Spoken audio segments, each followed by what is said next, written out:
तेलंगाना कानून साज असेंबली के सामने एक कार में अचानक आग लग गई। यह हादसा आज गेट नंबर 1 के पास पेश आया। गाड़ी के इंजन में आग लगते ही ड्राइवर ने चौकसी का मुजाहरा किया। उसने कार को रोक दिया और डोर खोलकर उतर गया। फौरी तौर पर वहां मौजूद फायर इंजन को तलब करके आग बुझाई गई।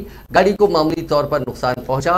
गाड़ी को आग लगने की वजह का फौरी तौर पर पता नहीं चल सका। वाज़ेह है कि उस वक्त तेलंगाना कानून साज असेंबली का बजट सेशन जारी था।